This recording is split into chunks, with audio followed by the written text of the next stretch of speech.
Lola Socorro, kumusta po ang napag-usapan natin tungkol sa pagbenta nyo ng lupa? Pasensya ka na, Samuel. Nagbagong isip ng mga bata.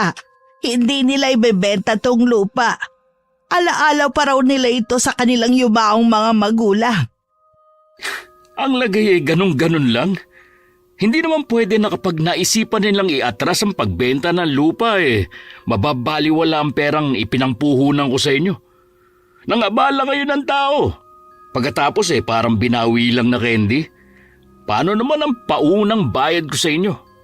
Ang saklap naman kung mauuwi lang sa wala ang perang pinaghirapan ko. Hindi naman namin tatakbuhan ng perang naibigay ninyo.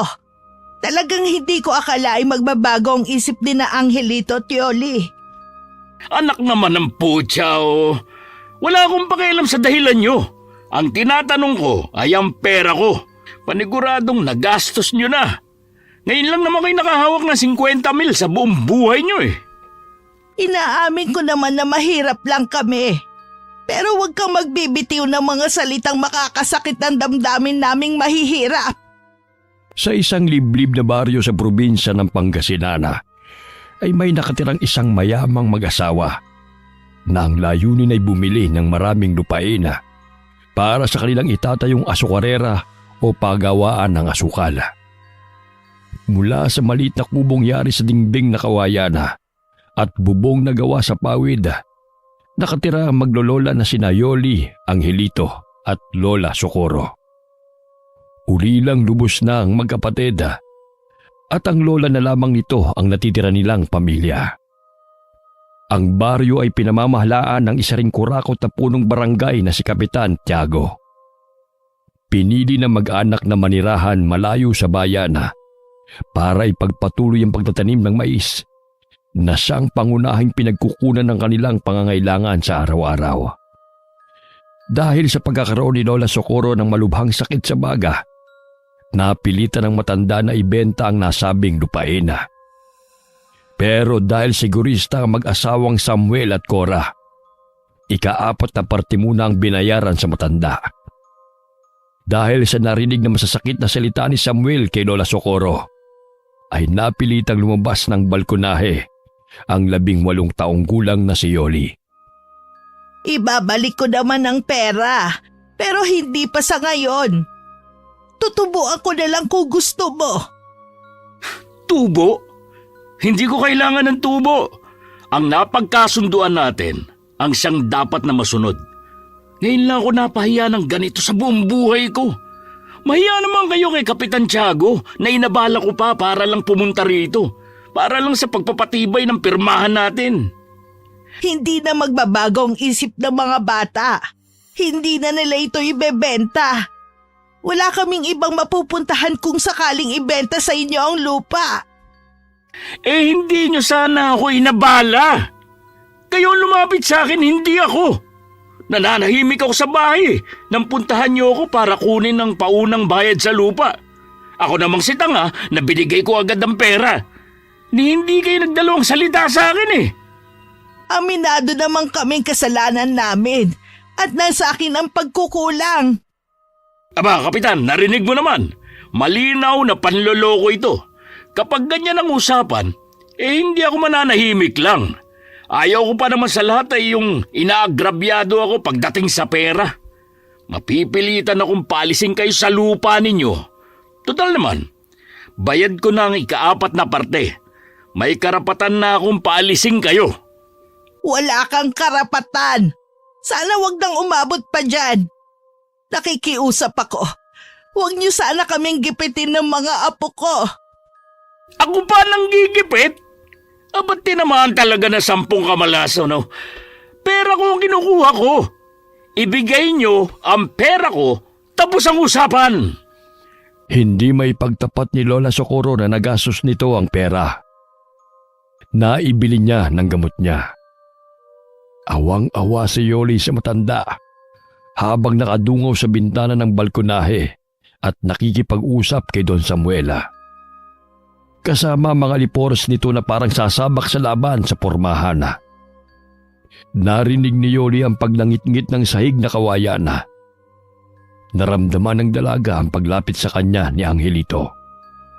Dahil pasado 5 pa lamang ng umaga, ay halatang bagong gising lang ang kapatid. Kinusot pa ni Angelito ang mga mata habang sumilip sa balkonahe. Maayos naman akong kausap. Hindi ko naman kayo ginigipit. Nagkasundo tayo sa bayaran. Kayo ang nagkulang. Natural na sumama ang loob ko. Nakaplano na mga gagawin ko negosyo sa lupa eh. Nakikiusap pa kung bigyan niyo pa kami ng palugit. Kahit 2 o 3 araw. Hindi. Ano to? Tawaran? Panay ang pagkumpas ng kamay ni Don Samuel habang nagpapaliwanag sa matandang babae. Napagod na ang matanda sa pagkipagtalo kay Don Samuel, kaya't napaupo na lamang sa upuang tumbang-tumba na yari sa kahoy. Halata ang panginginig sa katawan ng matanda. Hindi naman nakatiis si Yoli, kaya sumali na sa usapan. Pasensya na po kung sasali ako sa usapan ninyo. Pero may sakit po si Lola at bawal siyang mapagod. Ibabalik po namin ang pera ninyo, Don Samuel. Ang totoo ay nagastos na namin ito pampagamot kay Lola, kaya hindi na namin maiaabot sa inyo ng buo. Yun ang sabihin nyo. Kanina pa ako dito eh. Pinaligoy-ligoy nyo lang ang usapan. Huwag po kayong mag-alala. Babayaran po namin. Kailan? Kailangan ko ngayon ng pera. Kasalanan nyo to eh. Tapos, akong paghihintayin nyo? Hindi. Hindi pwede ang gusto nyong mangyari. Huwag naman po ninyo kaming pagtataasan ng boses. Hindi po namin tatakasan ang utang namin sa inyo.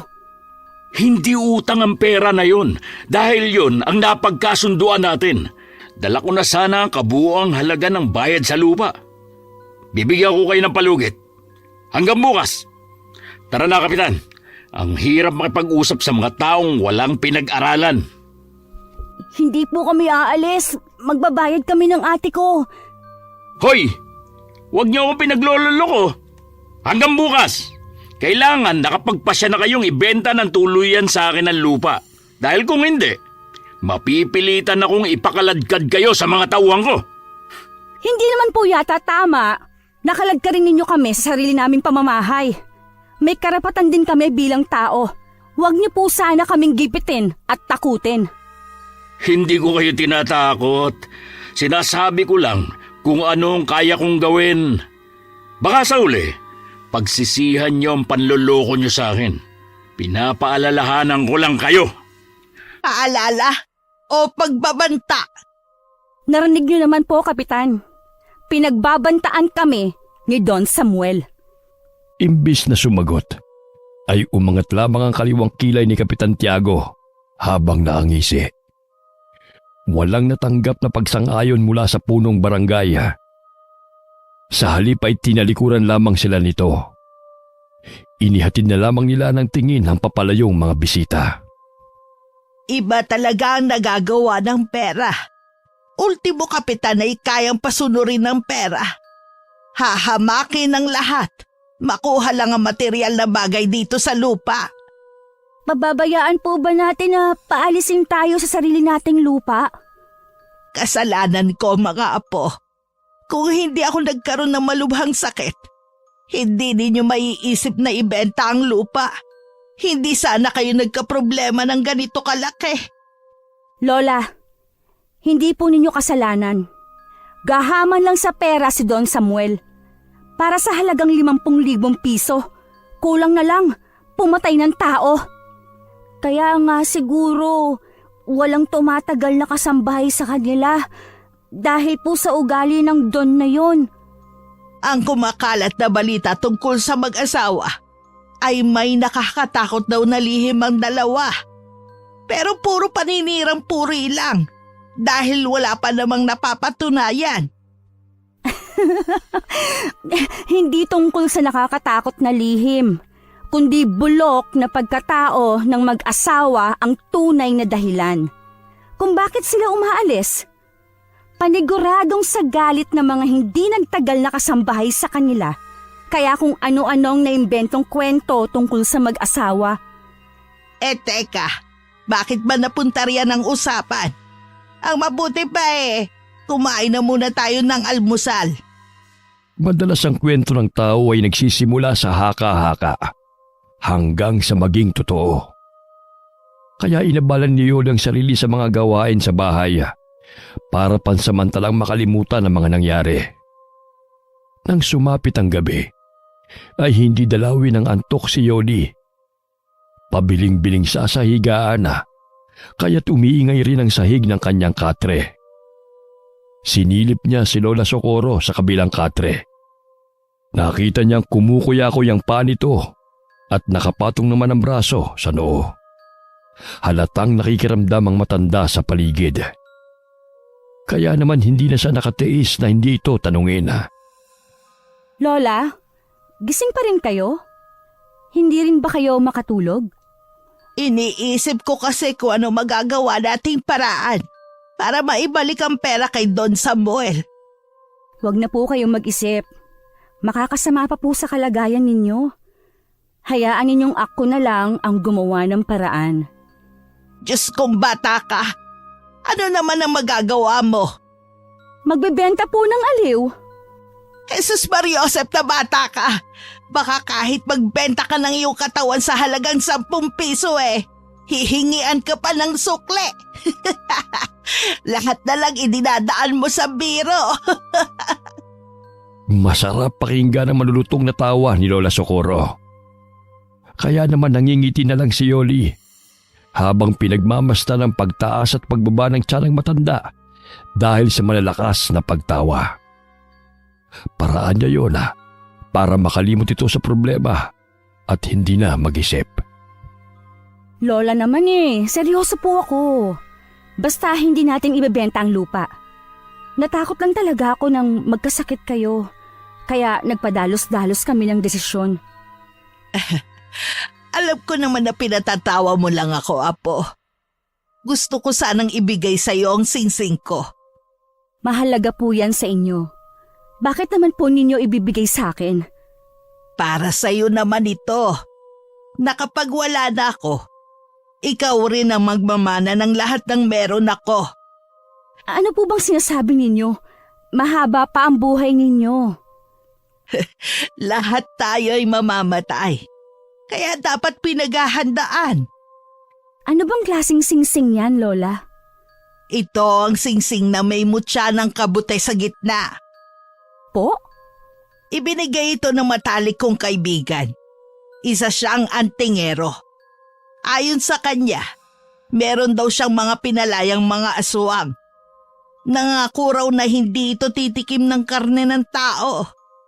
Nagpasiguro lang siya na kung sisira daw sa napagkasunduan ng mga halimaw, ay matutulungan daw ako ng singsing para mailigtas sa mga aswang na kung tawagin ay mga videl.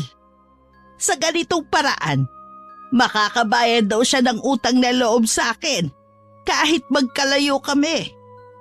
Ano po ba ang mutya ng kabute at ang aswang na videl? Tumigil sa pagkukwento si Lola Socorro. Bumangon ito at humarap kay Yoli. Saka ipinagpatuloy ang kanilang pinag-uusapan. Seryoso ang mukhang nakaupo sa gilid ng katre habang nakalawit ang paa.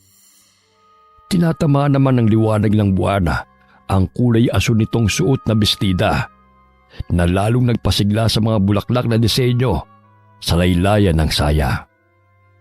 Totoo po ba ang aswang? Totoo ang mga aswang. Madaling malaman kapag aswang ang kaharap mo. Paano po?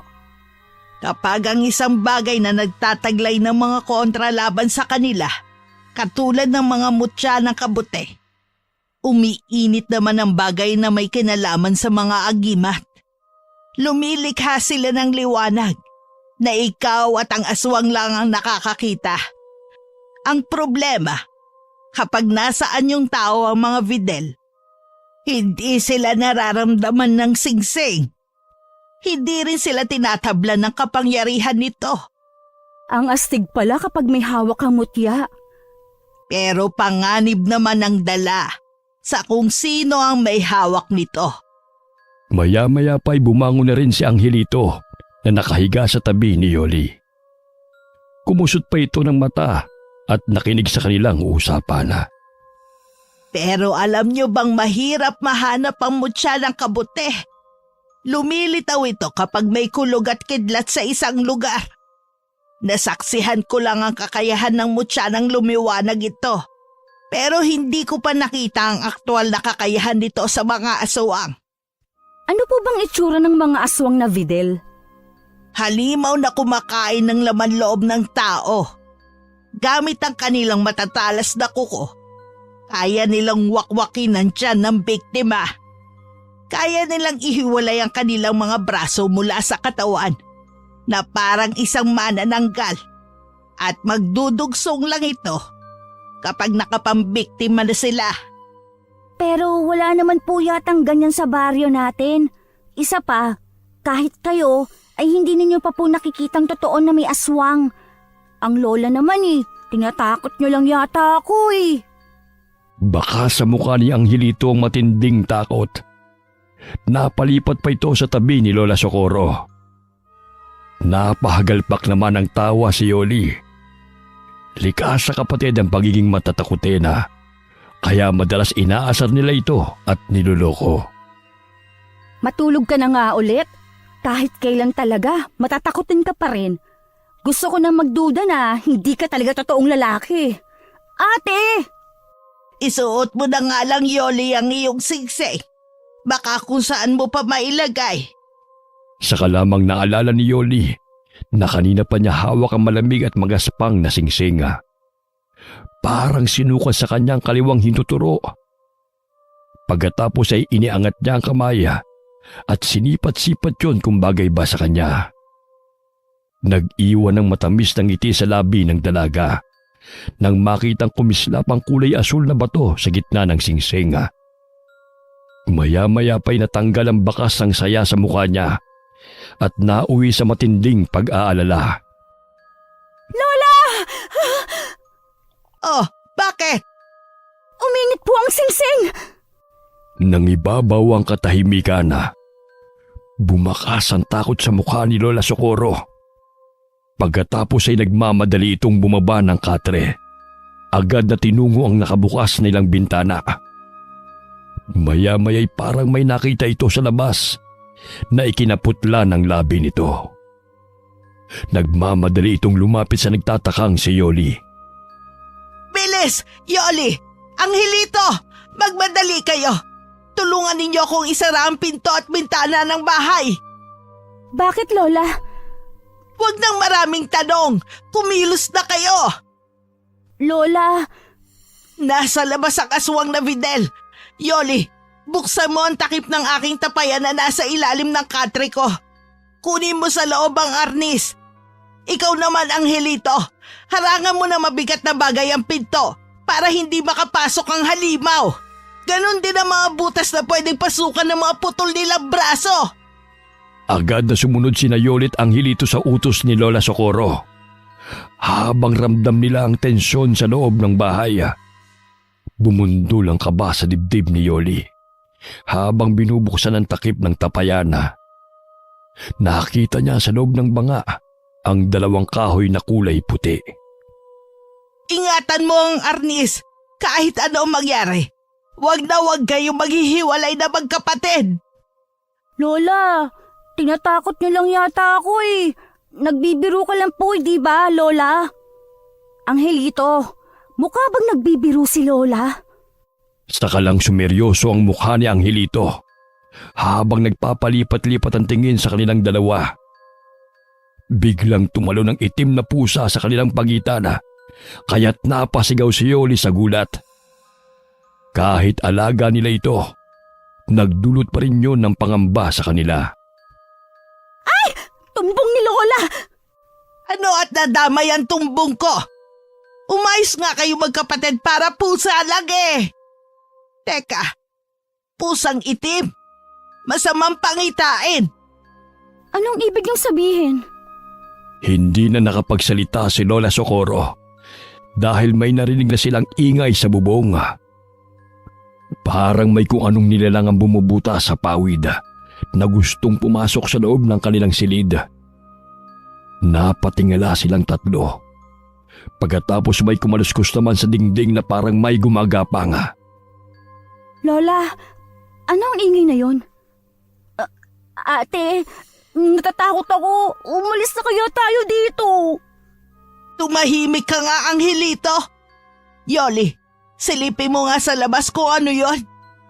Lakas loob na humakbang papalapit sa nakasaradong bintana si Yoli. Sinilip niya ang harapan ng kanilang bahay. Halos manlaki ang kanyang mga mata nang makita niyang naroroon pa rin ang nilalang na nakita ng kanyang lola. Nakatayo sa may kakahuyan.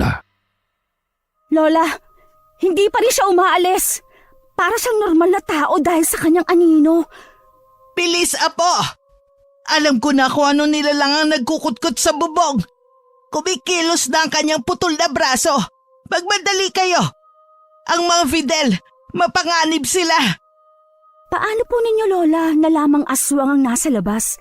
Hindi po ba't hindi pa ninyo nakikita ang kanilang itsura? Dahil sa singsing, kaya tama na ang tanong. Dapat mabilis ang mata ninyo. May kakayahan silang gumapang at tumalon na parang mga gagamba sa bilis. Parang tuko kung makakapit ang kanilang mga kamay sa balat ng tao. Lola, hindi ko po kayo maintindihan. Ano bang pinagsasabi ninyo? Kalahi ng manananggal ang mga Videl. At tayo ang punteriya nila. Hindi na nakapagsalita si Lola Socorro nang biglang lumagpak sa gitna nila ang buhay na kamaya. Ang mukha kagad ng matanda ang pinuntirya nito. Nanggaling ito sa nabutas nilang bubong. Dinukot nito ang bunganga ng matanda. Hindi nakagalaw ang magkapatid nang makita nila kung paano dinukot ng daliri ang dila ng matanda. Sa bilis ng pangyayari, ayaw gumana ng isip ni Yoli kung ano ang kanyang gagawin. Dahil hindi mahugot ang dila ng matanda, pinuntira naman ang putol na kamay ang mata nito. Lola! Ate, si Lola!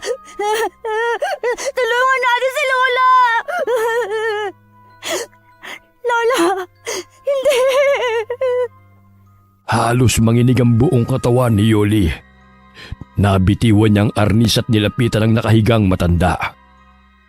Umiiyak at nagsisisigaw ang matanda dahil sa sakit. Ang mga bata ko! Natatarantang dinampot ni Yoli ang putol na braso at inihagis malapit sa kinatatayuan ni Angelito. Sa takot ng binatilyo, pinagtatatapakan niya ang putol na kamay. Maya-maya'y may malakas na sigaw sa labas ng kanilang bahay ang umalingaw-ngaw. Nakaalis na rin ang kamay ng kalaban. Para itong gagamba sa bilis gumapang. Nagpalipat-lipat pa ito sa mga dingding ng kanilang silid.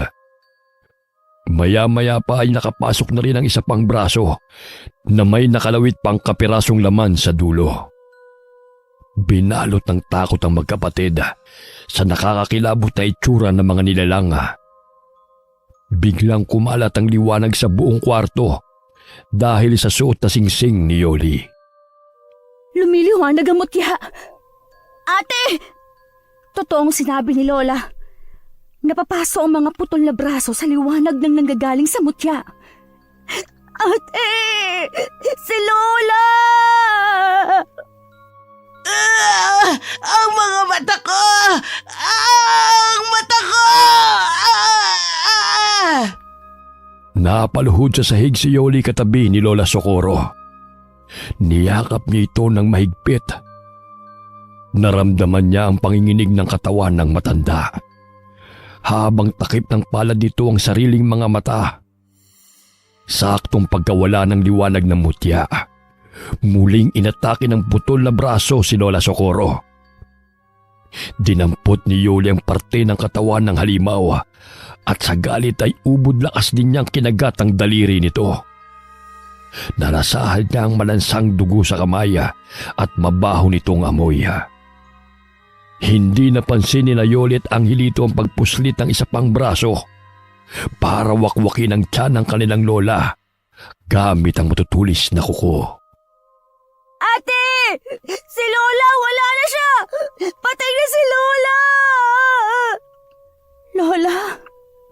Akin ang hawak mong braso, ate. Ako na ang dudurog sa halimaw na pumatay kay Lola. Kahit may bakas ng kagat ni Yoli ang putol na braso, walang tigil sa paggalaw ang mga daliri na parang hindi nasasaktan sa kanilang ginagawang pag-atake. Napansin ni Yoli ang itak sa dingding. Sa galit ay tumayo siya para kunin ito at pinagtatataga ang mga putol na kamay. Magkakasunod na pagsigaw ang narinig nila mula sa labas ng kanilang bakuran. Sige, durugin mo ang kamay, ate. Ipaghiganti mo, Lola. Humanda ka sa akin ngayon. Ito pa, tudurugin ko ang kamay mong hayop ka. Ate, buhusan natin ng asin. Mukhang e-epekto sa nilalang na yan ng asin. Imbis na manghina dahil sa tama ng itak, lalo lamang naging agresibo at lumakas ang braso ng aswang na Videla. Lalo na sila nagkagulo na mawasak ang pinto nila sa balkonahe. Pumasok ang isang nakangising nilalang na halos hindi makilala ang itsura dahil sa kulubot at naagnas nitong muka. Kakaiba rin ang paraan ng pag-angil. Nakakakilabot na parang asong nauulol. Lalo na nang tumulo ang malapot nitong laway na halos hindi maputol sa sobrang lagkit. Habang ang suot na damit ay punit-punit na parang isang pulubi sa dugyot na itsura. Sinugod sila nito para protekta ng brasong nasa kamay nila. Angelito, ang arnis, damputin mo.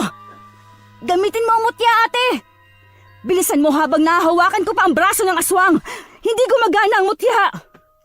Dala ng kalituhan ni Angelito. Pagkatapos nitong madampot ang arnis, ay pinaghahampas nito ang katawan ng aswang. Habang nakatungo at walang tiyak na patatamaan sa katawan ng halimaw.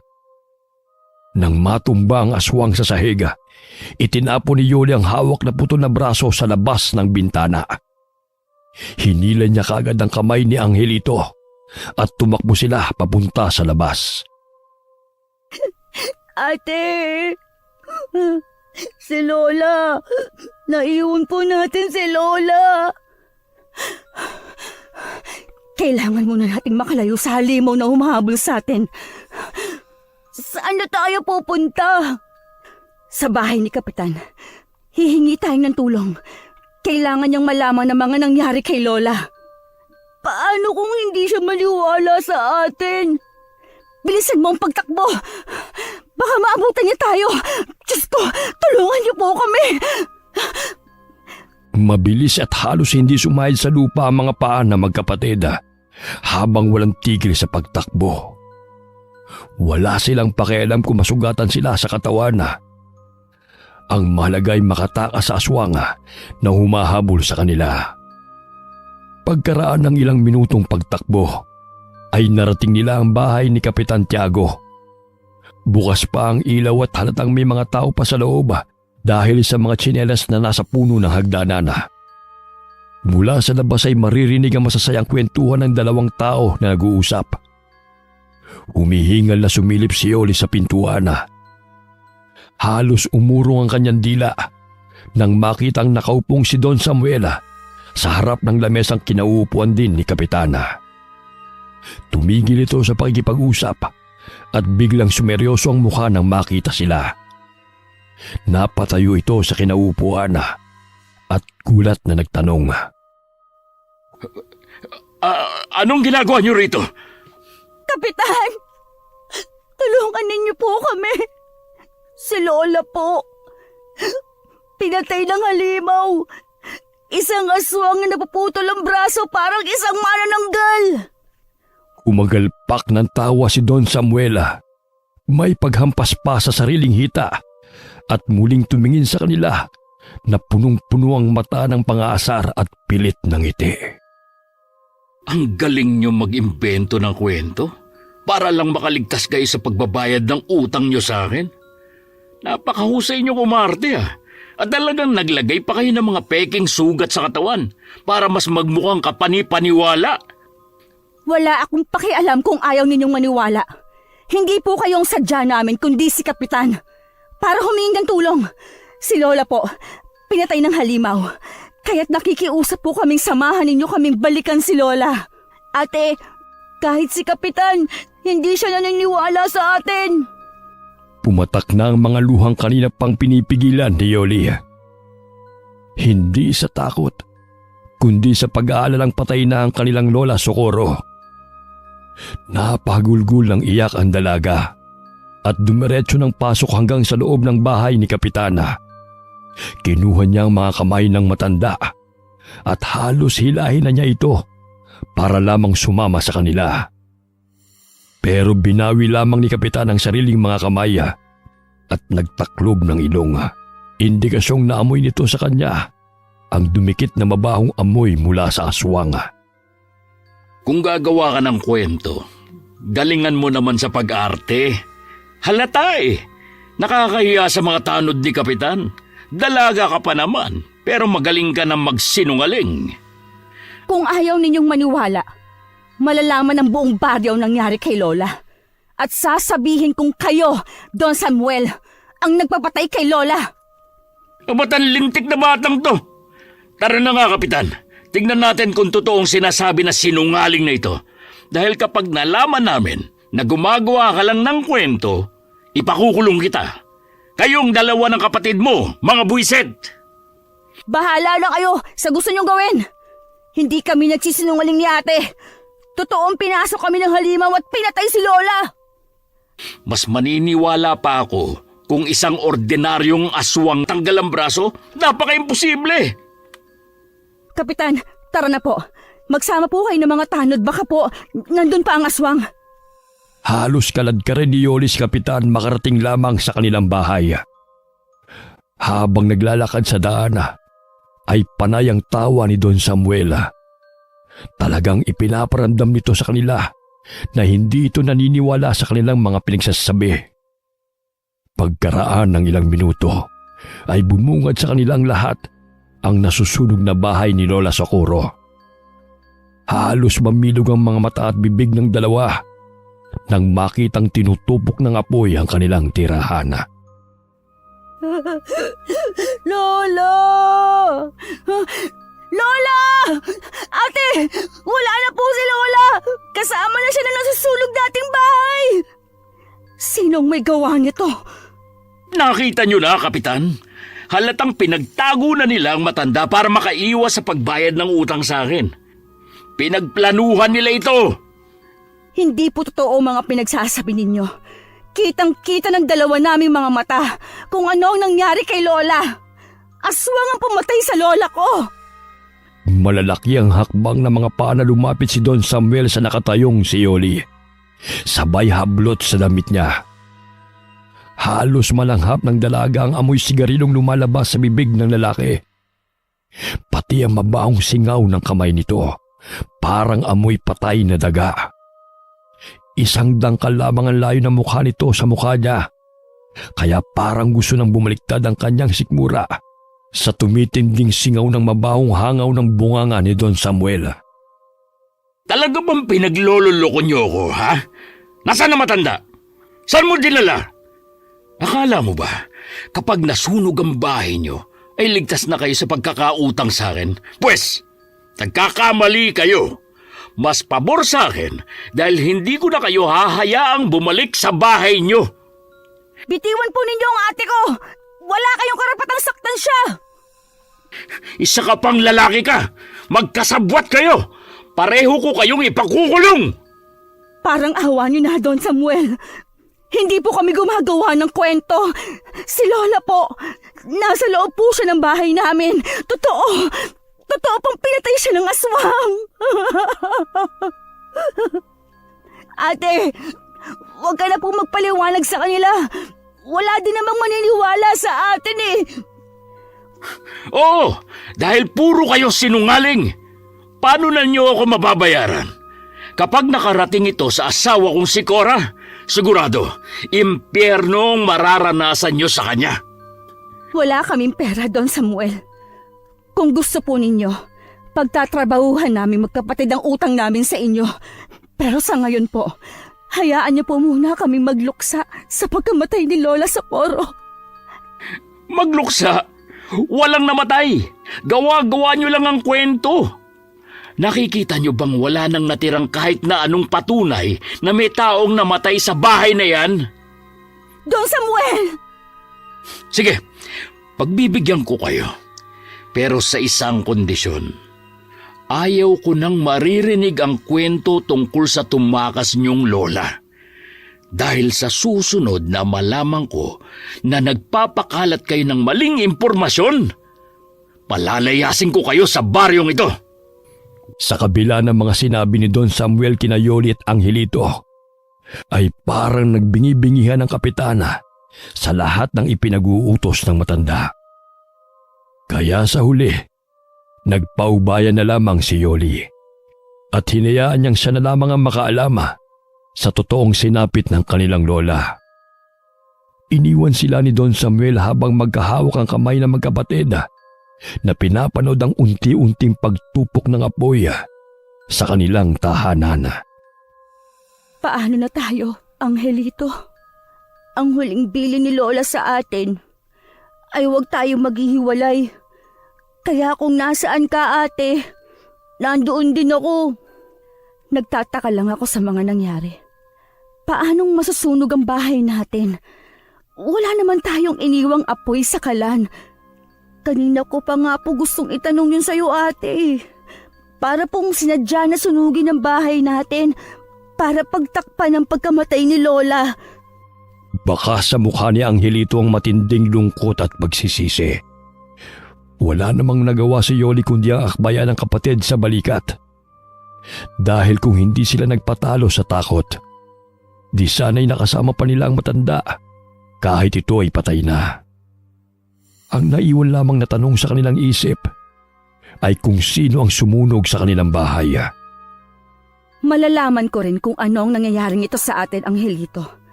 Pero sa ngayon, kailangan natin magpakatatag sa buhay. Natatakot po ako, ate. Masama raw ang ugali ng asawa ni Don Samuel. Hanggat magkasama tayo, hinding-hindi ko pababayaang masaktan kanila. Ang totoo'y nakaramdam din ng takot si Yoli sa buhay na haharapin nila sa pagtira sa mansyon. Bigla niyang naalala ang singsing ni Lola Socorro na nasa kanyang daliri. Gusto ko sanang itapon ang singsing na ito. Muntik na tayo mapahamak dahil naniwala akong may taglay itong kapangyarihan laban sa mga Videl. Pero ito na lang ang alaalang naiwan sa akin ni Lola. Kaya iingatan ko ito. Bakit mo naman po itatapon, ate? Kung hindi dahil sa singsing, hindi natin malalamang may aswang sa labas ng bahay natin. Huwag ka na magsisi. Tanggapin na lang nating wala na si Lola. Hindi ko maiwasan ang hindi sumama ang loob at sisihin ang sarili ko dahil sa mga nangyari. Wala man lang akong nagawa para sa kanya. Tahan po, ate. Mabibigyan din ng hustisya ang pagkamatay ni Lola. Ang arnis nasaan? Dala mo ba? Opo, nasa likod ko, nakasakbit. Mabuti na lang po pala at nadala ko ito habang tumatakas tayo. Lihim tayo magmamatsyag sa bahay ni Don Samuel. Malakas ang kutob kong may alam siya sa mga nangyari. Paano mo nasabi, ate? Nakalimutan mo ba ang kwento ni Lola? May kakayahan ng mga Videl na mag-anyong tao sa araw at halimaw sa gabi. Parang may kakaiba. Basta, ang hirap ipaliwanag. Kung ganun po, may posibilidad na may nalalaman si Don Samuel? Dahil siya lang ang makikinabang sa pagkamatay ni Lola. Diyos ko, ate, parang ang hirap pong paniwalaan na may alagang aswang si Don Samuel. Hindi pa tayo sigurado. Kaya nga aalamin natin kung ano ang totoo. Pero sa ngayon, kailangan natin magpanggap. Papasok tayong kasambahay sa kanila. Kahit na anong mangyari, huwag na huwag kang lalayo sa tabi ko. Magkakasunod na tango ang sinagot ni Angelito sa sinabi ni Yoli. Pagkaraan ng ilang oras sa pamamalagi sa tapat ng nasunog nilang bahay, dumating ang dalawang tauhan ni Don Samuel para sunduin sila Yoli at Angelito. Pagdating nila sa malawak na bakuran ng mansyon, ay sinalubong na kaagad sila ng mabangong amoy ng bulaklak sa hardina. Pati ang magandang mga puno na hitik sa bunga, katulad ng mga lansones at mangga. Nalibang ang magkapatid sa paglibot ng kanilang paningin hanggang pumasok sila sa malawak na sala ng mansyon ni Don Samuel. Nakita ni Yoli ang babaeng katabi ni Don Samuel. Batay sa uri ng pagkakatitig nito sa kanya, ay alam na kaagad niyang ito ang asawa ng matanda, si Doña Cora. Tumayo ang babae mula sa pagkakaupo nito sa sofa, saka lumapit sa kanila habang nakataas ang kilay.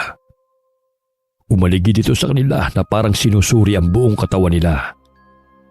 Suot ng babae ang mahabang manggas na kulay asul, pero hindi nakaligtas sa mata ni Yoli na parang may benda ang braso nito. Ate, tinatanong ka. Ha? Ano po yon? Kayo pala ang mga apo ni Socorro. Ilang taon ka na? 18 taong gulang po at si Angelito naman po ay 12 taon. Alam niyo ba kung anong ayaw ko? Hindi pa po. Ngayon pa lang po tayo nagkita eh. Mukhang matigas at adelantada ang babaeng to, Samuel. Sigurado ka bang mapagkakatiwalaan ng magkapatid na to? Wala naman tayong pagpipilian eh. May utang ang pamilya nila sa atin. Kaysa tumakas, pagtrabahuhan na lang nila ang perang kinuha ng matanda sa akin. Pero kapag nakagawa sila ng bagay na hindi ko magugustuhan, palalayasin ko rin sila katulad ng iba. Para sa 50 mil na pagkakasabit ni Lola sa inyo, magtatrabaho po kami bilang kasambahay ninyo.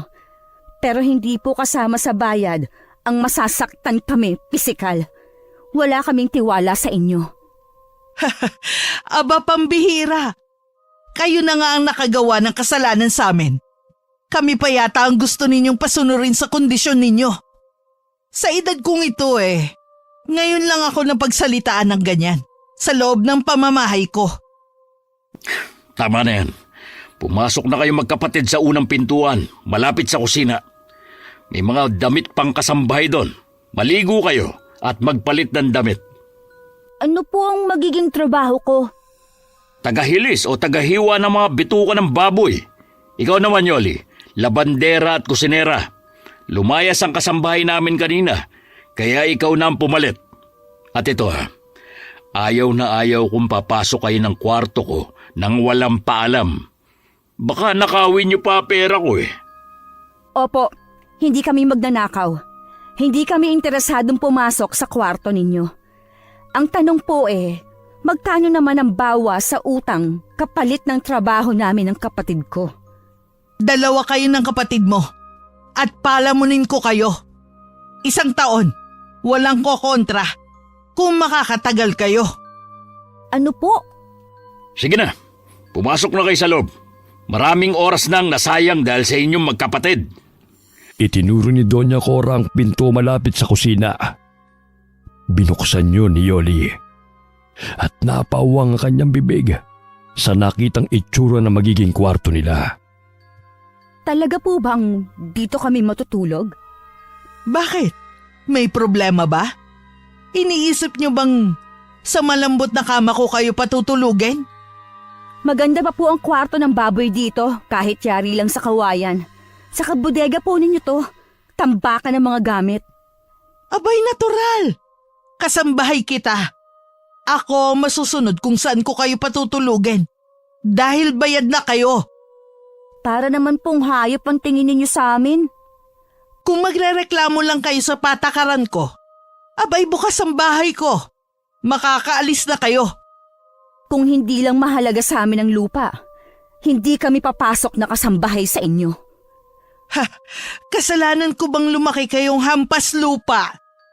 Sumusobra na po kayo! Hindi sinasadyang nasagi ni Yoli ang braso ni Doña Cora.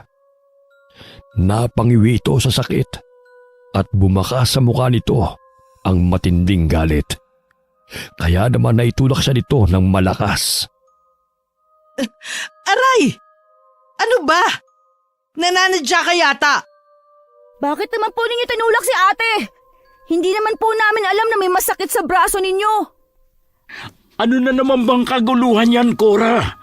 Huwag mo sabihin pati ang dalawang bata na yan pagdidiskitahan mo. Lalahanin mo, nasa kanila pa ang pera natin. Ikaw na nga ang kumausap sa dalawang to. Tingin ko masyado silang maraming reklamo. Ano ba yon, ha? Ano po kasi, ang kwarto po namin, bodega, wala po bang ibang pwede naming matulugan? Kung ayaw nyo dyan sa bodega, doon kayo sa kwadra. Kasama ng 2 kong kabayo. Hindi bali na lang po. Lilinisin na lang po namin itong silid. Papayag din naman pala kayo Nakipagtalo pa kayo kay Cora. Naiinis na tinalikuran ni Yoli ang mag-asawa. Saka pumasok sa loob ng kwarto at malakas na isinara ang pinto kahit nasa labas pa ang dalawa. Napasandalang dalaga sa pinto habang iginagala ang paningin sa kabuuan ng silid. Bukod sa mabahong amoy ng alikabok, napakarami ring sapot ng gagamba. Pati ang naglalakihang mga kaldero. Dito rin nakatambak. Kwarto pa ba ito? Tama ka, ate. Saka maraming dumi ng ipis at daga. Halatang matagal nang hindi tinutulugan ng tao. Ate, parang sinasadya nilang pahirapan tayo. Sa tingin ko naman ay hindi. Likas siguro sa kanilang pagiging mata pobre. Tama ka, ate. Pati ang mga daga, kahawig na nila. Tama ng katatawa mo dyan. Tulungan mo na lang ako maglinis ng kwarto. Saan kaya natin pwedeng dalhin tong mga malalaking kawali? Isabit natin, ate, sa labi ni Doña Cora. Palagi kasing nakasimangot. Mukhang bumabalik ka na sa dating mapagbirong pilosopo, ha? Umayos ka nga. Baka may kapalit pang saya natin.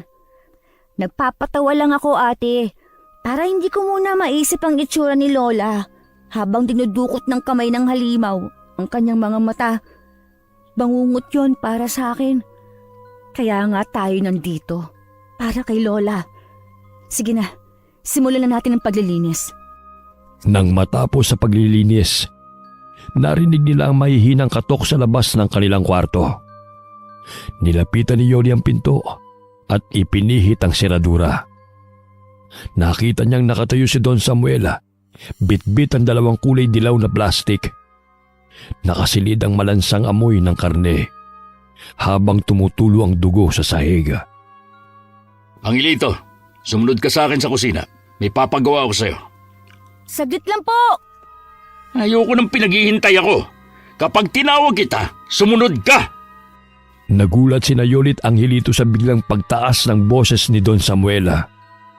Kaya kahit hindi pa tapos sa ginagawang binatilyo, ay napilitan itong sumunod sa lalaki.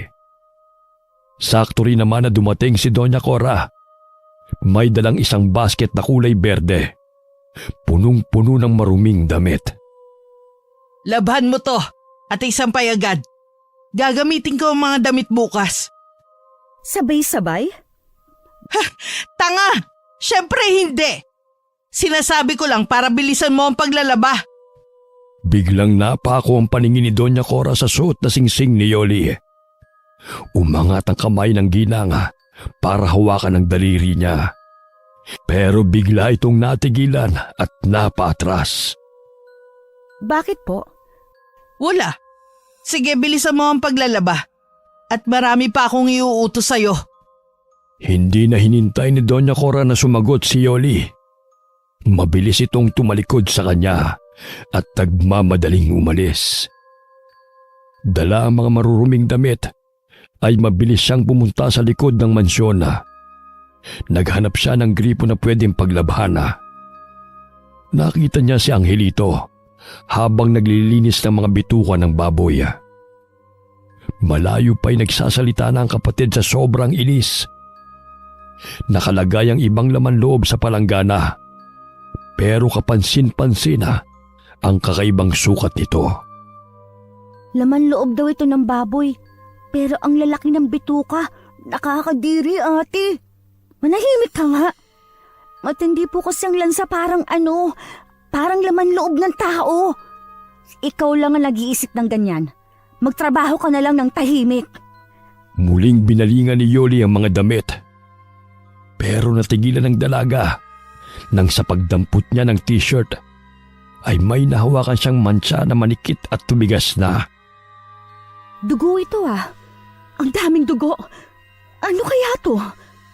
Baka naman gawa sa sugat ni Doña Cora. Nabanggit sa akin ni Don Samuel na naaksidente raw ang asawa niya kanina nang sumakay sa kabayo. Iwasan daw muna nating magtanong. Kadalasan daw po ay umiinit ang ulo ni Doña sa mga taong mausisa. Mukha naman kasing matagal na ang dugong ito.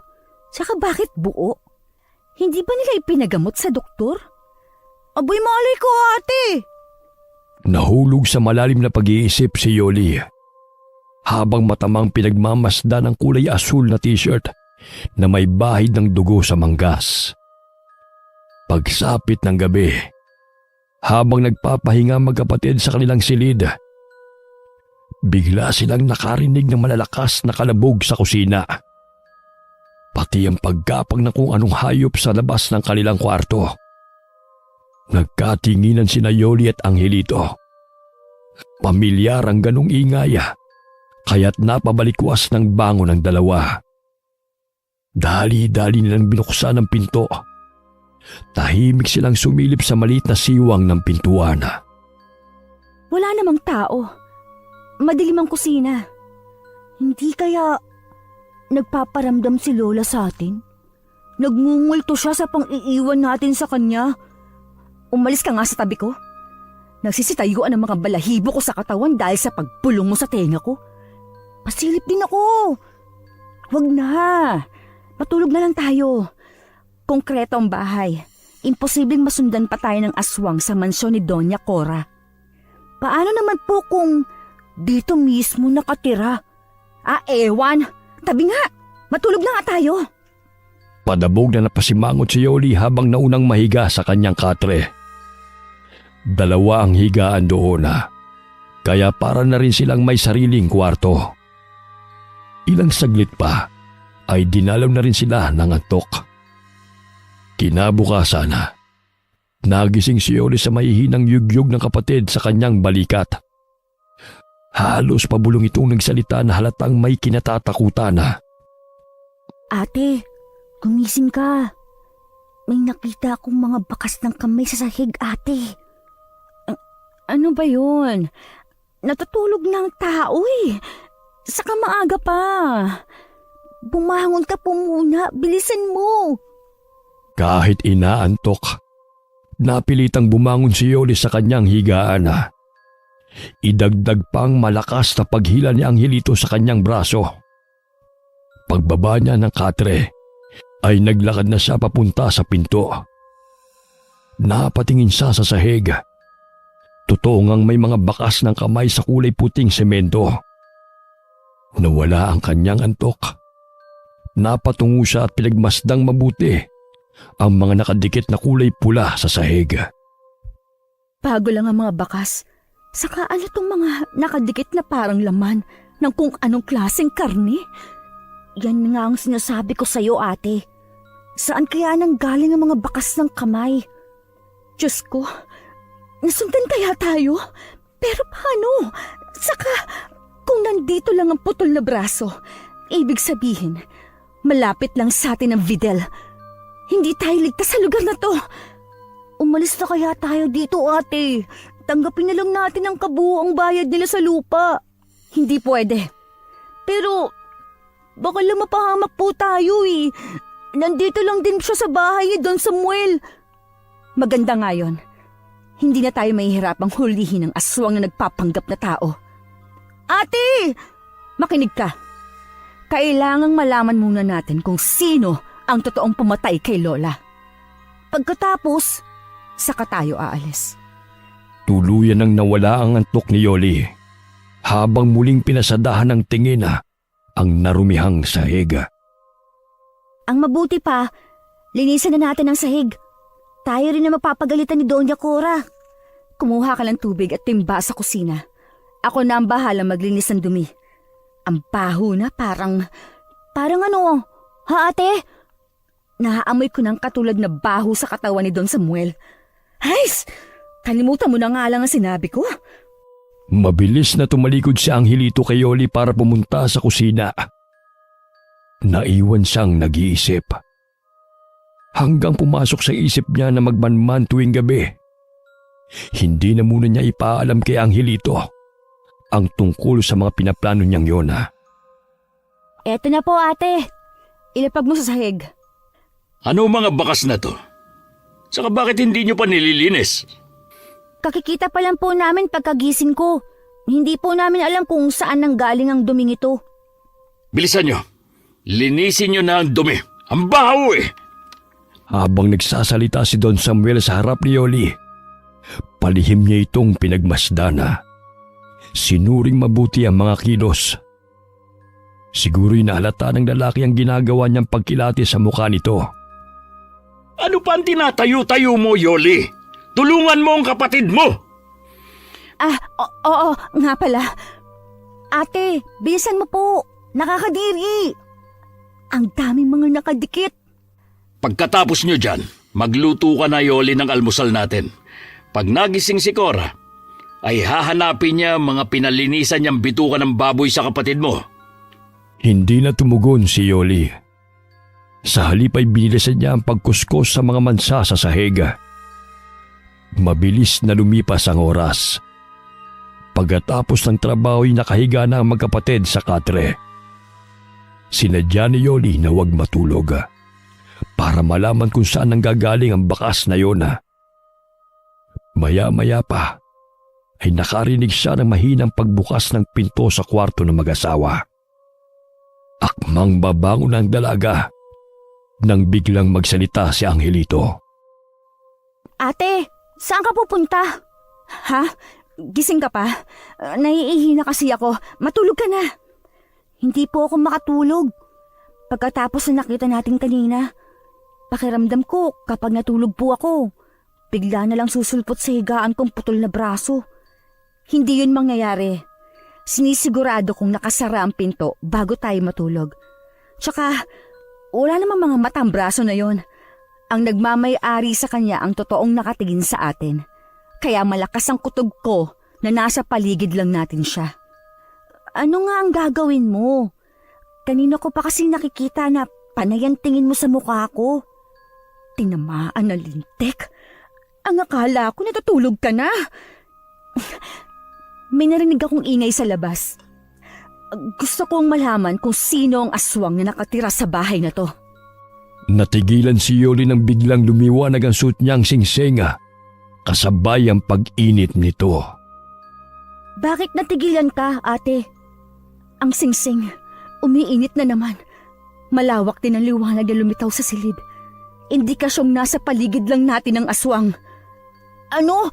Ate, umayos ka nga. Para kang hindi lalaki. Akala ko ba, ipagtatanggol mo ko. Pero, hindi naman sa aswang, ate. Nagmistulang batang paslit si Angelito nang bumangon ito sa pagkakahiga at lumapit sa kanyang katre. Kumapit ito sa kanyang braso habang walang tigil sa paglinga sa buong silid na parang nakikita nitong may gumagapang na kung anong hayop sa bubong. Tara, samahan mo ko. Dalhin mo ang arnis. Titignan natin kung ano ang ingay na yon. Huwag na kaya, ate. Ano ka ba? Tayo ang pinupunti rin ng halimaw na yon. Gusto mo bang mamatay na lang tayo nang walang ginagawa? Hindi na naitago ni Yoli ang pagkairita sa boses habang nakatingin sa mukha ng kapatid. Iniwan niya si Angelito na walang imik na nakatingin sa ginagawa niya. Maingat niyang inihakbang ang mga paa papunta sa madilim na kusina. Biglang may kumalusko sa ilalim ng mahabang lamesa.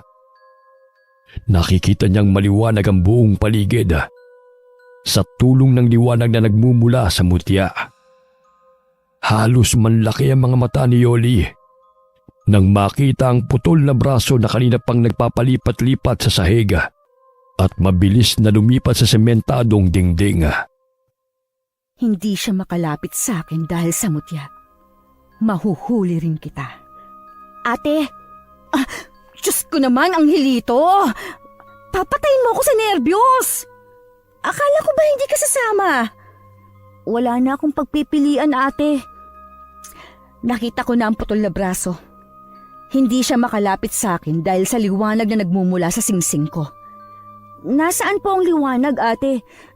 Ang dilim-dilim kaya. Ako at ang aswang na Videl lang ang nakakakita sa liwanag. Halika, doon sa pinto na yon, sa ibaba ng hagdan. Kung nakikita rin ng aswang ang liwanag ng mutya, ate, may posibilidad na malalaman nilang nagmamatsyag tayo. Yun na nga ang hinihintay ko, ang magtuos kami. Wala kang magagawa, ate. Isa pa, hindi po natin siya kaya. Hindi nga po natin alam kung paano natin siya mapapatay. Habang dahan-dahan sa paglalakad, ay nakarinig ang magkapatid ng ingay na nanggagaling sa loob ng isang silid. Pagtapat nila sa pinto, ay pinihit niya ang seradura. Sumalubong ang mabaho at nakakasukang amoy ng silid. Pati ang paglitaw sa harap nila na nakangising halimaw. Habang may garalgal na boses na pag-angil, nakalabas pa sa bibig ang sariwang laman loob na nilinisan ni Angelito. Huwag kang lalayo sa tabi ko. Hinding-hindi siya makakalapit sa atin dahil sa liwanag. Ate, wala siyang mga braso. Sugurin na po natin. Hindi siya makakalaban. Huwag kang pakakasiguro. Paano kung maliban sa braso, ay may iba pang kakayahan ng halimaw na yan? Biglang umalingaw-ngaw ang malakas na sigaw ni Don Samuel sa kanilang likuran at hinila sa damit si Angelito. Tulungan mo ako, ate! Bitiwan mo ang kapatid ko, Don Samuel! Sinasabi ko ng haba at pinagplanuhan ninyo ang pagpatay kay Lola para paalisin kami sa bahay namin. Kayo ang lumapit sa amin, hindi ako. Pero ngayong natuklasan niyo na ang lihim ko, kayo ang magiging hapunan ng asawa ko. Kung ganon, siya si Doña Cora. Ate, tulungan mo ako! Sinuntok agad ni Don Samuel sa sikmurang nagpupumiglas na si Angelito. Namilipit sa sakit ang binatilyo at bumagsak sa sahig. Hayop ka! Halimaw mga kampo ng kadiliman!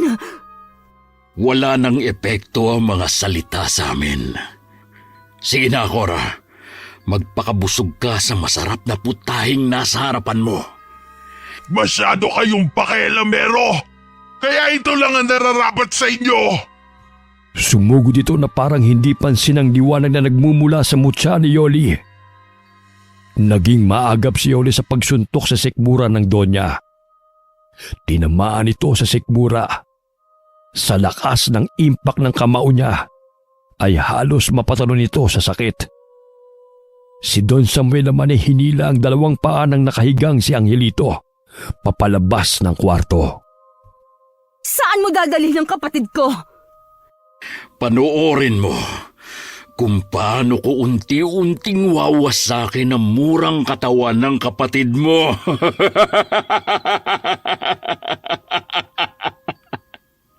Ate! Angelito! Akmang hahakbang si Yoli para sa kluluhan ng kapatid nang maramdaman niya ang matalas na bagay na kumapit sa likod niya. Ate! Ang mga putol na braso! Nasa likuran mo! At ang isa nasa binti mo! Ang saya naman panoorin! Hindi na kayo makakatakas sa akin! Hindi kayo magtatagumpay! Hindi pinansin ni Yoli ang brasong nasa likuran niya habang unti-unting bumabaw ng matulis na kuko sa balat niya. Tinanggal niya ang kamay na nasa paa niya at pinagsusuntok yun gamit ang kamaong may singsing. Umalingaw-ngaw ang sigaw ni Doña Cora dahil sa matinding sakit.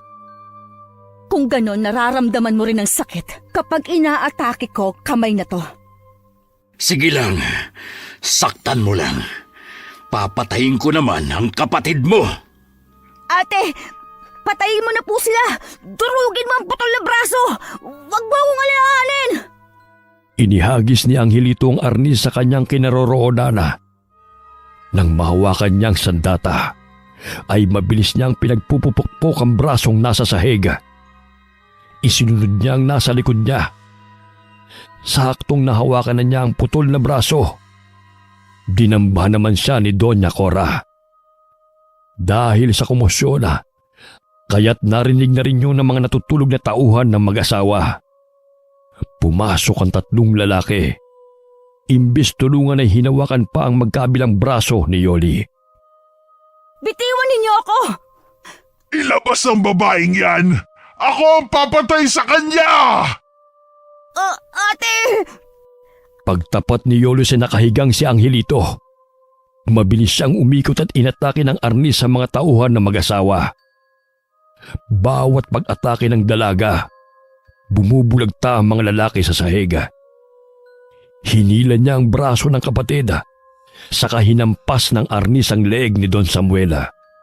Bumagsak ito sa sahig kasama ng iba pa. Habulin ninyo ang mga inutil! Talagang sinusubukan ako ng magkapatid na yan. Ang sakit ng leg ko. Ate, saan na tayo pupunta? Bahala na. Ang mahalaga makalayo tayo sa lugar na to.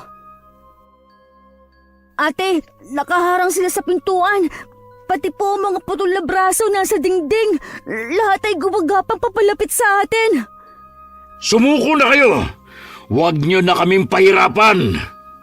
Kung ganon, alam ng inyong mga tauhan ang tungkol sa inyong totoong pagkatao?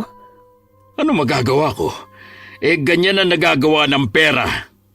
Nasaan ang lola ko? Saan ninyo dinala? Mga tanga! Hinawakan, hinugasan at nilinisan ni Angelito ang bituka ng inyong lola Socorro. O, di ba? Ikaw pa, Yoli, ang nagluto sa laman loob ng lola mo? O ano? Hindi ka makapagsalita? Ate! Bituka ni lola ang nilinisan ko! Paano nangyari yun? Sila ang sumunog ng bahay. Si Doña Cora ang sumalakay sa kubo natin. Mga halimaw! Pagbabayaran niyo to! Dala ng bugso ng damdamin. Walang pagtitimping sinugod ni Yolet Angelito ang nakatayong si Don Samuel. Sinalo naman ng kamao ni Don Samuel ang mukha ni Angelito. Kaya't bumulagta ito sa sahig. Si Yoli naman ay nakabawi sa pag-atake sa mga kalalakihan gamit ang arnis. Kung ganon, magsama-sama na tayo dito mamatay! Ikaw lang ang titikman ko kung gaano kasarap ang laman loob mo. Sa matanda kasi, bukod sa makunat na, wala pang lasa. Lumaban ka, ate! Tahimik! Magpasalamat kayo at kahit papano, hindi namin agad kayo pinatay. Wala na rin akong pakialam kung may babalik nyo ang pera sa akin. Kapag namatay kayo, masosolo ko na ang lupa nyo. Nakabibingi ang tono ng tawa ni Don Samuel habang walang tigil sa katatadyak sa nakahigang si Angelito. Sinugod ni Yoli ang lalaki at pinagpapalo niya ito ng arnis.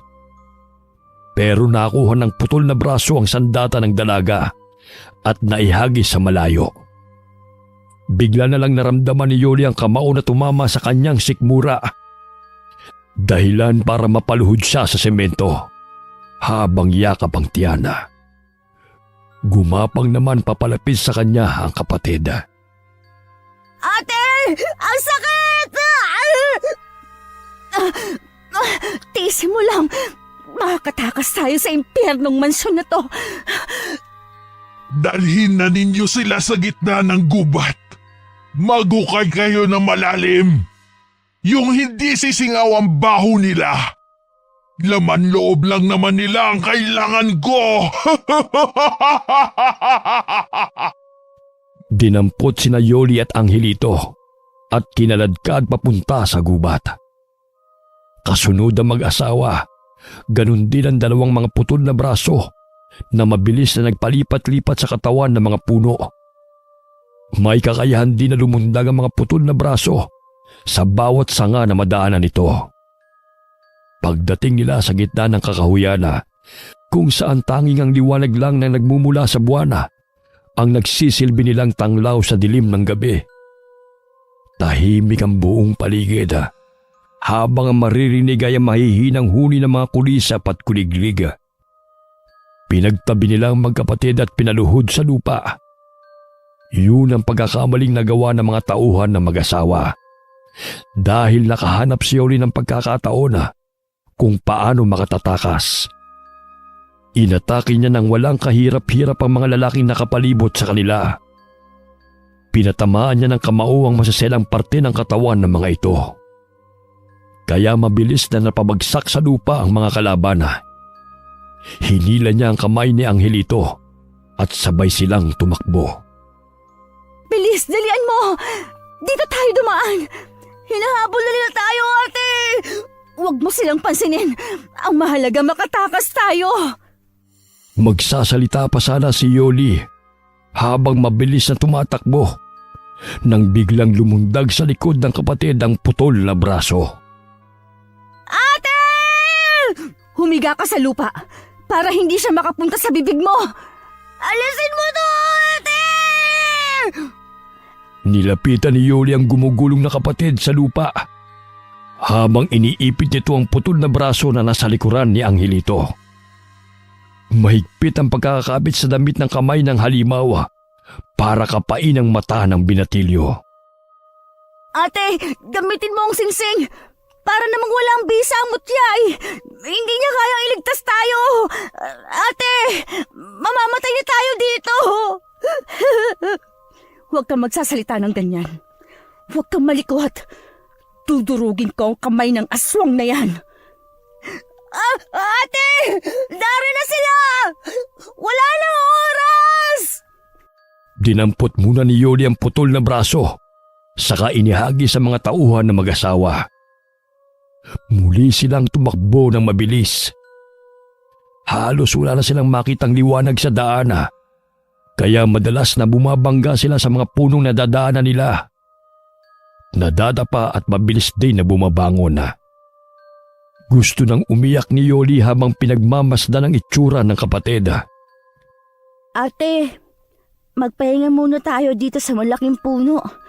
Hindi ko na po kaya eh. Pagod na ako. Masasakit din ang mga paa ko mula sa mga tumusok na kahoy. Hindi tayo pwedeng huminto. Kapag naabutan nila tayo, hindi na tayo makakaligtas sa aswang na yon. Si Doña Cora lang naman ang aswang. Dapat siya ang ating puntiryahin. Walang kaalam-alam si Angelito na meron na namang nakakapit na kamay sa damit niya. Ate, huwag kang gagalaw. Talagang inuubos ng putol na brasong yan ang pasensya ko. Galit na dinampot ni Yoli ang putol na braso at ubod lakas niya yung kinagat. Mula sa iilang hakbanga ay napasigaw si Doña Cora na malapit lamang sa kanilang kinaroroonan. Nanginig ang mga daliri ng braso. Sa kanya ay pinasuot ang singsing sa daliri nito. Hindi na ito nakagalaw at parang napapasong na milipit sa sakit si Doña Cora. Sa galit ni Don Samuel, inutusan niyang sugurin si Yoli at patayin. Pero lumaban ang dalaga. Nakipambuno siya gamit ang kamao. Muli niyang hinubad ang singsing sa daliri ng halimaw. Pero hindi na ito kumikilos. Indikasyong nabali niya ang kaputol na braso. Magbabayad kayo sa ginawa ninyo sa kamay ko! Sugurin niyo mga inutil! Sayang lang ang mga binabayad ko sa inyo! Wala kayong kwenta! Ano ang pakiramdam na napinsala ang braso? Kulang pa yan sa lahat ng ginawa ninyo sa lola ko. Buo at puno ng determinasyong hinarap ni Yoli ang mga kalalakyang papasugod sa kanilang kinaroroonan. Pero dahil sa hindi niya napansin ang pagkapit ng isang braso sa kanyang tagiliran, nagawa kaagad nitong butasin ang kanyang tiyana gamit ang matutulis na kuko. Nagulat siya sa pagguhit ng sakit, kasabay ng malakas na pagtawa ni Doña Cora. Ate, may sugat ka. Tumakas ka na, Angelito. Kahit ikaw lang ang makatakas. humingi ka ng tulong sa mga tao. Wala namang maniniwala sa akin, ate. Bayad na nila ang paniniwala at pagiging tapat ng mga tao sa baryo natin. Wala na po tayong ibang paraan kundi ang lumaban. Pagkasalita ni Angelito, ay tumayo ito sa unahan niya at kinuhang nakakapit pang braso sa kanyang tagiliran. Bago nito pinakawalan ng braso, ay tadtad na ito ng malalakas na pagbayo ng suntok sa buong bahagi ng kamay. Kaya lamang hindi nila kayang tapatan ng malakas na puwersa ng mga tauhan ng mag-asawa. Binugbog si Angelito at hindi ito tinigilan hanggat hindi nawawalan ng malaya. Sunod na binalingan ay ang nakaluhod sa lupa na si Yoli. Ilang sipa at suntok ang sinalo niya sa mga kamay ng mga lalaking gumulpi rin sa kanyang kapatid.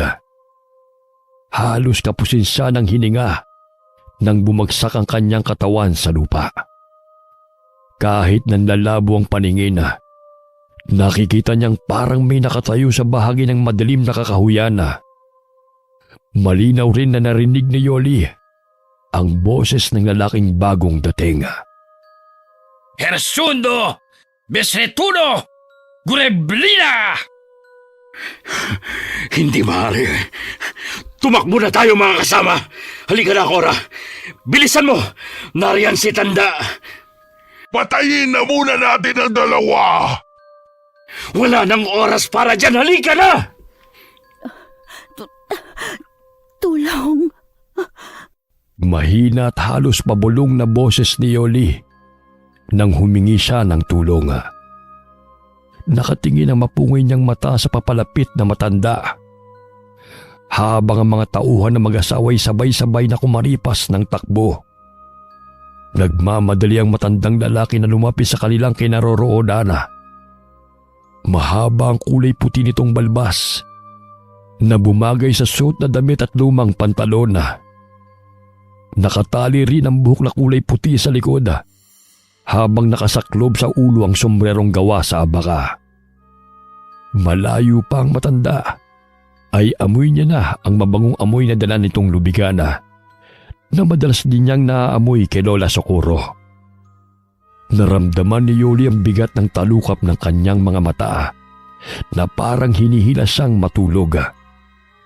Ilang sandali pa ay tuluyan nang nawalan ng malay si Yoli. Kinabukasan ay biglang nagising si Yoli sa loob ng ibang kwarto. Gawa yun sa sawali. Katabi niya si Angelito sa maliit na higaan na yari sa kawayan. Maya-maya'y nakarinig siya ng mahinang tikhim sa kanilang paanan. Mabuti naman at gising ka na. Tamang-tama. Mainit pa tong sabaw ng talbos ng kamote na may hipon. Masarap ito. Medyo maasim kasi nilagyan ko ng bunga ng sampalok. Nasaan po ako, Lolo? Nasa bahay ko. Nahirapan din ako magbuhat sa inyong dalawa. Pakiramdam ko nga nabali yata ang gulugod ko. Pasensya na po, Lolo. Salamat po sa pagkakaligtas ninyo sa buhay naming magkapatid. Kung hindi po kayo dumating, baka napahamak na kami at napatay ng mga aswang na yon. Ilalapag ko muna itong mangkok sa lamesa ha. Humigop ka muna ng sabaw habang mainit pa. Huwag mo nang isipin yon. Mabuti na lamang at napadaan ako sa lugar na yon. Natagpuan ko kayo. Paano napunta kayo sa gubat na yon? Namasukan po kaming kasambahay ni na Doña Cora at Don Samuel. Alam mo bang matagal ko nang binabantayan ng mag-asawang yan? Matagal sana silang patay. Pero nangako sila na hindi sila mambibiktima ng tao. Mga hayop lamang daw sa gubat ang kanilang kakainin. Alam po ninyo na mga aswang na Videl ang mag-asawang yon? Oo. Teka muna. Paano mong nalaman ang tungkol sa mga aswang na bidel? Dalawa lang naman kami ni Socorro ang nakakalam tungkol sa mga aswang na natatanggal ang mga braso. Lola ko po siya. Sa kasamaang palad, pinatay po siya ng asawa ni Don Samuel. Ang mga hayop, hindi sila tumupad sa usapan. Magbabayad sila. Panahon na siguro para putulin ang kanilang mga sungay. Wala bang iniwan o sinabi ang lola mo tungkol sa ibinigay kong singsing sa kanya? Ang totoo po ay sa akin niya ibinigay ang singsing. Pero wala naman po palang silbi to. Muntik na kaming mapahamak ng dahil sa mutyang ito, Lolo. Hindi totoong walang silbi ang singsing dahil ito lamang ang makakatalo sa mga aswang na pumatay sa lola nyo. Ginamit ko po ito. Liwanag lang ang lumalabas. Lumalakas din ang kamao ko kapag nanununtok. Pero hindi po yun sapat. Walang epekto sa mga halimaw ang kakayahan ng singsing. Dahil hindi mo alam kung paanong gamitin, hindi na ituro sa iyo ang orasyong magbibigay ng bisa para buhayin ang kapangyarihan ng mutya. Akin na ang singsing at ipakikita ko sa iyo kung paanong palabasin ang liwanag na nanggagaling sa mutya. Hinubad ni Yoli ang suot na singsing saka iniabot sa matanda. Kinuha ito ni Lolo Dino. Hinaplos muna ang bato na nasa gitna bago isinuot sa daliri. Gersawe, hindunin, pulma! Ano po ang nangyayari? Ang liwanag na lumabas sa singsing ay kayang pumatay ng masasamang elemento na nagtatago sa dilim. Ilang metro ang epekto nito sa paligid ng iyong katawan. Kapag lumiwanag na ang singsing, saka mo bigkasin ang orasyong binigkas ko sa iyo kanina at kaya nitong bingihin o paduguin ang tenga ng mga aswang. Kaya po pala kahit anong gawin ko, ay hindi gumagana ang singsing. Kaya nang bigla akong dumating at makita ng mga aswang, halata sa kanila ang matinding takot. Dahil alam nila na kayang-kaya ko silang patayin. Kung nalaman ko kagad ang nangyari kay Socorro, dun pa lamang, pinatay ko na sila. Salamat, Lolo. Nangako sila sa akin na sa oras na mahuli ko silang pumatay ng tao, ay tutugisin at papaslangin din sila. Kaya sa mga oras na ito, nagtatago na ang mag-asawa. Ang hindi nila alam, kahit saan sila magpunta, maaamoy at maaamoy ko sila. Inumin mo na yung sabaw. Nalibag na ako sa pagkukwento. Paano po si Angelito? Ligtas na siya. Nabugbog lamang ang katawan. Ang yabag nyo kasing humarap sa mga tauhan ng mag-asawang yun eh. Ano bang laban nyo sa kanila? Wala na rin po kaming mapupuntahan. Kaya mas pinili naming lumaban kaysa mamatay ng walang ginagawa. Lalabas na muna ako. Magpahinga na kayo. Magpalakas. Dahil kapag magaling na ang mga sugat nyo sa katawan, hahanapin natin ang mga aswang na pumatay sa kaibigan ko. Pagkatapos magpaalam ay lumabas ang matanda sa kanilang silid. Naiwan si Yoli na nakamasid sa natutulog na si Angelito. Halos mapuno ang mukha nito ng pasa at sugat. Naikuyom niya ang sariling kamao habang pabuntong hininga na sinuri ang masakit na sugat sa kanyang tagiliran. May benda ito na kulay puting tela at may mga nakatapal na kung ano-anong mga dahon sa sugat.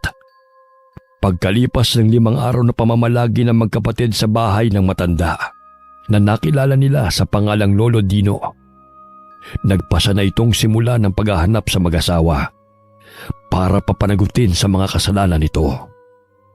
Ito na ang tamang pagkakataon para hanapin ang mag-asawa. Hindi sila dapat mamalagi sa kagubatan. Matagal na silang namuhay ng malaya. Kaya kailangan na nating tapusin ito. Sasama po ako, Lolo. Tutulungan ko po si ate. Oo, Angelito. Magkasama nating haharapin ang mga aswang. Pero Lolo, saan naman po kaya natin mahahanap ang mag-asawa na yon? Baka nakaalis na sila dahil alam na nilang dalawa na sinabi namin sa inyo ang tungkol sa ginawa nila kay Lola. May kutob akong hindi sila umalis ng kanilang mansyon. Ang alam ko po ay may sikretong silid sa bahay na yon. Saka baka nag-isip din po yun ng paraan na hindi nyo sila mahanap kung sakaling sa mansyon po sila magtatago dahil iisipin ninyong magpapakalayo-layo sila. May punto po si Angelito. Tamang pumunta muna tayo sa mansyon para malaman natin kung totoong umalis na. Oh, kunin mo Yoli ang singsing. Isinusoli ko na ito sa'yo. Kabisado mo na ang orasyon na itinuro ko. Tandaan nyo, hindi basta-basta ang kalaban ng mga bidel. Hindi natin mapapatay ang mga halimaw kung putol na braso lamang nila ang aatakihin natin. Kailangan ng mismong katawan nila ang masasaktan. Ang ibig niyo po bang sabihin, kapag napatay natin ang katawan ng aswang, ay mawawala ng kakayahang manakit ang mga putol na braso?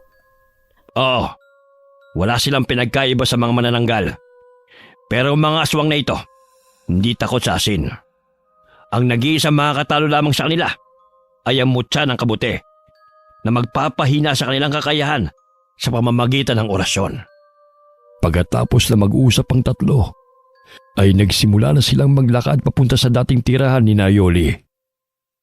Pinagmasdan nila ang nasunog na bahay ni Lola Socorro. Naalala ko bigla si Lola. Parang kailan lang kasama pa natin siyang matulog sa bahay na yan.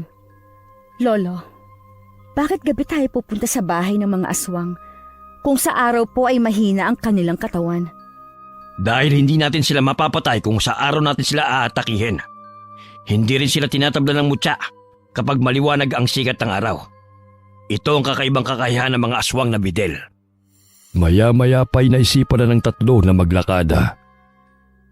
Pero bigla silang tumigil sa paghakbanga nang maramdaman ng matanda ang kakaibang galaw ng hangin sa paligid. Humanda kayo. Naririto sila. Wala naman po akong nakikita, Lolo. Umiinit ang suot kong singseng. At maliwanag na rin ang tingin ko sa paligid dahil sa mutya. Ate, tahimik naman po at madilim. Pero wala akong nakikitang aswang. Malakas na ang loob nyo magpakita sa akin. Alam kong nariyan lang kayo sa madilim na bahagi ng kakahuyan. Lumabas kayo! Lolo, ang dami nila. Lahat po ba sila yung mga aswang? At saka, parang mapupulan na ang kanilang mga mata. Higit na mas nakakatakot ang kanilang itsura kumpara sa dati. Dahil kumakain na sila ng karne ng tao. Malalakas sila ngayon. Nararamdaman kong mabigat na enerhiya mula sa kanila. Mukhang pinaghandaan nila tayo, Lolo. Mula sa kakahuyan ay nagsilabasan ng iba pang mga aswang. Kasama ang mag-asawa.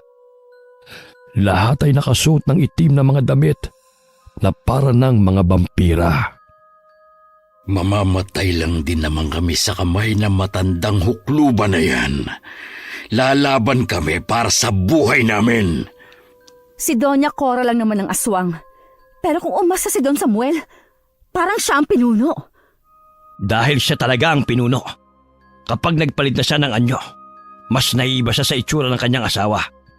Dahil mas mabangis ang lalaking bidel. Kaya mag-iingat kayo. Pati po ba ang mga tauhan nila? Diyos ko, kasama po nila si Kapitan Tiago. Kasabwat nila ang punong barangay. Ang pagkakamali ko, hinayaan ko silang mabuhay. Patawarin niyo ako. Namatay ang lola niyo dahil sa kapabayaan ko. Tama na, Satsat. Simulan na ang laban. Kami naman ang dapat magwagi. Pwede namang tapusin na ito kung ibibigay ninyo si Yoli. Masyado ng perwisyo ang babaeng yan sa amin. Hindi na pinatapos ni Yoli ang sasabihin pa ng babae. Siya na mismo ang naunang sumugod sa mga kalaban. Iwinasiwas ni Yoli ang nag-iisang arnis sa ere. At bawat tamaan niya ay bumabagsak sa lupa. At hindi na nagagawang magpalit ng anyo. Nagulat ang mag-asawa sa galing ng dalaga, kaya napaatras ito. O ano? Nasaan ang tapang nyo? Si Yoli pa lang ang kalaban nyo. Pero marami nang bumagsak sa mga tauhan nyo. Mga inutil! Mukhang panonoorin ko na lamang kayo. Lolo, si ate, biglang nagliwanag ang suot niyang kwintas. Nakikita ko na rin kahit hindi ko suot ang mutya. Dahil kasama ka na sa pinoprotektahan ng mutya, unti-unti nang kinikilala ang ate mo bilang bagong tagapag-alaga ng mutya. Ilang minutong tumagal ang labanana hanggang sa natira na lamang ay ang mag-asawang Samuel at Cora. Baka sa mukha ng dalawa ang matinding pagkadismaya sa galing at husay na ipinakita ni Yoli. Panahon na para pagbayaran ninyo ang ginawa ninyo sa lola ko. Masyado kayong pakialamera. Lalong-lalo ka na, tanda. Nananahimik ka na lang sana sa bahay mo. Hindi ka na sana nang himasok sa buhay ng mga batang yan. Pagmasdan ninyo kung paano ko gugutay-gutayin ang katawan ng hampas lupang babaeng yan. Nagpanting ang dalawang tenga ni Yoli, kaya't hinarap niya si Doña Cora. Sa halip na katawan, ang mga putol nitong braso ang ginamit para panlaban. Mabilis ang paggapang ng isang kamay ng babae. Pero nahuli yun ang arnis ni Yoli. At kagaya ng napag-usapan nila ni Lolo Dino, hinayaan itong gamitin niya ang orasyon na mag-uutos sa mga putol na braso na atakihin ang sariling katawan. Hanggat hindi nagsasaan yung Videl si Samuel, hindi siya matatabla ng bisa ng mutya. Kaya itigil mo na ang paglaban sa akin. Hindi kayo magtatagumpay. Ate, sa likod mo! Huli na para umiwas. Tinamaan ng kalmot sa mukha si Yoli ng putol na braso. Sobrang hapdi kaya napilitan na siyang gamitin ang pinakahuling orasyon na makapapatay sa babae. Ververondinanza. Wag! Itigil niyo yan! Ang sakit! Samuel, pigilan mo siya! Ververondinanza. Napaluhod sa lupang nasasaktan na si Doña Cora. Habang pilit na tinatakpan ng dalawa nitong kamay ang dumudugong tenga. Halata ang sakit sa boses ni Cora. Itigil niyo yan! Huwag kang hihinto. Mapipilitan si Samuel na magsaaswang para tulungan ang asawa niya. Hindi nagkamali si Lolo Dino. Pinunit ni Don Samuel ang sariling damit. Lumitaw ang mabalahibo nitong katawan, pati ang paghiwalay ng dalawang braso sa katawan nito. Tiniis nito ang sakit para matulungan si Doña Cora. Isagawa mong sabay na pag-atake sa kanila. Ang mismong putol na braso nila ang gawin mong armas laban sa kanilang katawan. Ang dalawang braso ni Don Samuel gumagapang sa katawan ni ate. Tutulungan ko po siya. Huwag mo lalapitan si Yoli. Hayaan lang natin siya.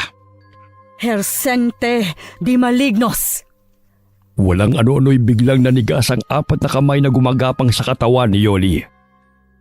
Parang may isip na inatake ng mga ito ang mag-asawa. Gumapang ang mga putol na braso papunta sa kinaroroonan ni Doña Cora at ganun din kay Don Samuel. Hindi! Paano itong nangyari? Samuel! Tulungan mo ako! Unti-unting gumagapang ang mga kamay ko sa bibig ko! Ang mga putol ninyong mga braso ang papatay sa inyo. Alisin mo! Huli na para dyan. Sa mga oras na ito, ay nasa loob na ng katawan mo ang sarili mong mga braso. Para silang malambot na bagay na kayang magkasya sa loob ng bibig ng tao. At sa loob, sa kanila hahalukayin ang laman loob ninyo. Sa wakas, mararanasan ninyo ang sakit na ipinaramdam ninyo kay Lola. Kitang-kita ni Yoli kung paano winakwak ng kamay ang tiyan na mag-asawa. Ang isa na may dinukot ang mga mata ni Doña Cora. Pagkatapos ay pumasok yun sa loob ng tiyana na parang may hinahalungkat. Lumabas ang mga dugo sa bibig at ilong ng dalawa, habang ang mga braso nito ay nasa loob pa rin ng tiyana. Kasabay ng buhang liwaywaya, nasunog ang katawan ng mga ito. Pati ang iba pang mga kasamahan. Kasama ang katawan ng kanilang kapitana na nahawahan din ng pagiging aswanga.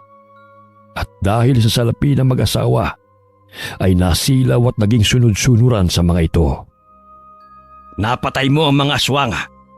Nagawa mo ang pinakamabagsik na orasyon. Akalain mo yon, ate? Ang putol na braso nila ang mismong pumatay sa mag-asawa. Yon ang mabisang karma nila sa pagpatay nila sa lola natin. Nang tuluyang kumalat ang liwanag sa paligid dahil sa pagsikat ng araw, nagkalat din ang mga abo sa damuhana mula sa katawan ng mga aswang. Muling bumalik ang katahimikan sa liblib na baryo ng Pangasinan. Naging usap-usapan ang abandonadong mansyon ni na Don Samuel at Doña Cora sa buong baryo. Pati ang misteryosong pagkawala ng mga naninirahan sa bahay. Magpas hanggang ngayon ay nanatiling nakatago ang tunay na kwento sa likod ng abandonadong mansyon, kasama ang kasambahay na may nagliliwanag na mutya. wakas. Lola Socorro,